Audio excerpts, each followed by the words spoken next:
یعنی نبی اکرم صلی اللہ علیہ وآلہ وسلم کی بیٹی مریم بنت عمران، عمران کی بیٹی مریم یعنی حضرت عیسیٰ علیہ السلام کی والدہ۔ اسی طرح سے آسیہ بنت مزاحم، فرعون کی عورت، یہ چاروں علی الاطلاق جنتی عورتوں کی سردار ہیں۔ اور ان کے علاوہ وہ لوگ جن کے بارے میں پیغمبر صلی اللہ علیہ وآلہ وسلم نے خبر دی کہ یہ لوگ جنتی ہیں، عشرۃ المبشرۃ بالجنہ، وہ 10 صحابہ کرام جنہیں نبی اکرم علیہ السلام نے اس دنیا میں ہی جنت کی بشارت سنا دی۔ اسی طرح سے اصحاب بیعۃ الرضوان، وہ لوگ جو غزوہ حدیبیہ میں شامل تھے، جن کے بارے میں پیغمبر صلی اللہ علیہ وآلہ وسلم نے فرمایا کہ ان لوگوں پر جہنم حرام ہے، یہ لوگ جنت میں داخل ہوں گے۔ اور وہ لوگ جنہیں اللہ رب العزت اپنے فضل و کرم سے جنت میں دخول اولی کا موقع عطا فرمائے، جنہیں اللہ تعالیٰ جنت میں پہلے مرحلے میں داخلہ عطا فرمائے، وہ لوگ جنت میں داخل ہوں گے۔ جنت میرے بھائی، جنت میری بہن، یہ آنکھوں کی وہ ٹھنڈک ہے جس کو کبھی زوال نہیں۔ جنت ایسی نعمت ہے جو کبھی ختم نہیں ہوگی۔ جنت ایک ایسی زندگی کا نام ہے جس میں موت نہیں۔ جنت ایسی راحت کا نام ہے جس کے بعد کوئی مشقت نہیں۔ جنت ایسی خوشی کا نام ہے جس کے بعد کوئی غم نہیں۔ جنت ایک ایسا لطف ہے جس کے سامنے دنیا کے سارے لطف ہیج ہیں۔ جنت ایک ایسی سعادت ہے جس کے بعد کوئی بدبختی نہیں۔ جنت اللہ رب العزت کی وہ رضا ہے جس کے بعد کوئی اللہ کی کوئی ناراضگی نہیں۔ جنت تمام مومنین کی آخری منزل ہے۔ جنت ہمارے دلوں کی دھڑکن ہے۔ جنت ہمارے دلوں کی دعا ہے۔ جنت اللہ رب العزت سے ہمارا سوال ہے۔ اللہ رب العزت سے ہماری تمام کی تمام دعاؤں کا مرکز، دعاؤں کا محور یہ ہے کہ اللہ تعالی ہمیں جہنم سے آزادی عطا فرما دے، اللہ رب العزت ہمیں جنت عطا فرما دے۔ جنت نعمتوں کا نام ہے۔ اللہ رب العزت فرماتا ہے لَهُم مَّا يَشَاءُونَ فِيهَا وَلَدَيْنَا مَزِيدٌ، جنت میں وہ ساری چیزیں ملیں گی جن کے بارے میں جنتی خواہش کریں گے کہ مجھے یہ چیز مل جائے۔ جنت میں ان کے لیے وہ چیزیں حاضر ہوں گی، اور ہمارے پاس تو اور بھی بہت کچھ ہے۔ جنت کے خیموں، وہاں کے محلات اور وہاں کے مکانات کا کیا کہنا۔ جب جنتی جنت میں داخل ہوں گے تو ان کا قد 60 گز کا ہوگا، جو سیدنا آدم علیہ السلام کا قد ہے۔ جب جنتی جنت میں داخل ہوں گے تو ان کی عمر 33 سال کی ہوگی۔ اور علماء تفسیر فرماتے ہیں کہ سیدنا عیسیٰ علیہ السلام کو جب اللہ رب العزت نے آسمان پر اٹھایا تو اس وقت ان کی عمر 33 سال کی تھی۔ جنتیوں کی عمر بھی 33 سال کی ہوگی۔ اور جب یہ جنت میں جائیں گے تو ان کے جسم پر کوئی بال نہیں ہوگا، اسی طرح سے ان کے چہرے پر بھی بال نہیں ہوگا، انہیں داڑھی نہیں ہوگی۔ اس طرح سے یہ لوگ جنت میں داخل ہوں گے۔ جنت میں صرف نعمتیں ہیں، صرف راحت ہے۔ جنت میں تکلیف نہیں، مشقت نہیں، خواہشات اور آرزوؤں کا خون نہیں۔ جنت میں کوئی خوف نہیں، غم نہیں، فکر نہیں، کچھ بھی نہیں۔ یعنی کوئی بھی ایسی نیگیٹو چیز، کوئی بھی ایسی سلبی سوچ وہاں پر نہیں، بلکہ وہاں صرف خوشیاں ہیں، صرف راحت ہے، صرف اللہ کی رضا ہے۔ اور وہاں پر اللہ رب العزت کی طرف سے جنتیوں کو آواز لگائی جائے گی سلام قولا من رب الرحیم، رحم کرنے والے رب کی طرف سے گفتگو ہوگی، سلام سلام سلام۔ وہاں پر پرندے چہچہا رہے ہوں گے، نہریں ہوں گی، دودھ کی نہر، شراب کی نہر، شہد کی نہر، پانی کی نہر۔ وہاں پر ایسے محلات ہوں گے جن کے نیچے نہریں بہہ رہی ہوں گی، وہ جہاں چاہیں گے جائیں گے، جہاں چاہیں گے گھومیں گے۔ چڑیوں کی چہچہاٹ ہوگی، وہاں خوبصورتی ہیں، یہ خوبصورتیاں ہوں گی۔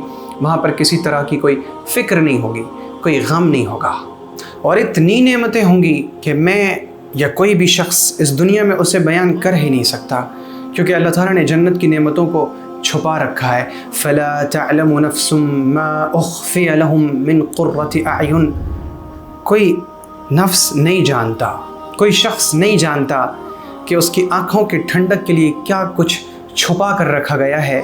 جزاء بما كانوا يعملون، یہ ان کے اعمال کا بدلہ ہے۔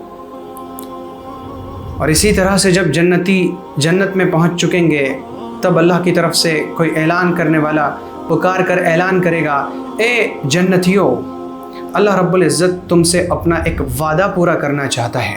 تو جنتی عرض کریں گے، کیا اللہ رب العزت نے ہمارے میزان کو بھاری نہیں کر دیا؟ کیا اللہ تعالیٰ نے ہمارے چہروں کو روشن نہیں کیا؟ کیا اللہ نے ہمیں جنت عطا نہیں فرمائی؟ کیا اللہ نے ہمیں جہنم سے آزادی نہیں دی؟ اللہ نے تو سب کچھ کر دیا، اب کون سا وعدہ ہے جو اللہ پورا کرے گا؟ تب اس وقت حجاب ہٹا دیا جائے گا، اللہ رب العزت کا حجاب ہٹا دیا جائے گا، اور پھر سارے جنتی اللہ کا دیدار کریں گے۔ اور جب وہ اللہ کا دیدار کریں گے تو اس طرح سے دیدار کریں گے کہ نہ ادھر متوجہ ہوں گے نہ ادھر متوجہ ہوں گے، جب تک اللہ چاہے گا۔ اور یہ عرصہ سالوں پر محیط ہوگا کہ لوگ اللہ رب العزت کے دیدار میں یوں بغیر پلک جھپکے ایسے دیکھنے میں مشغول ہوں گے کہ انہیں کسی اور طرح کا کوئی خیال ہی نہیں ہوگا۔ یہ اللہ رب العزت کا دیدار، میرے بھائی اور میری بہن، یہ جنت کی تمام نعمتوں سے بڑھ کر ہے۔ اور اللہ تعالیٰ کا دیدار کہ اس کے سامنے دنیا اور دنیا کی ساری نعمتیں ہیچ ہیں۔ اللہ کا دیدار، اللہ رب العزت ہماری آنکھوں کو اپنا دیدار عطا فرمائے۔ کہاں ہیں وہ بادشاہان جن کے پاس ہر دروازوں سے لوگ آیا کرتے تھے؟ ذرا دیکھنا، جس نے پوری دنیا جمع کر لی تھی وہ بھی اس دنیا سے روئی اور کفن کے سوا کچھ نہ لے جا سکا۔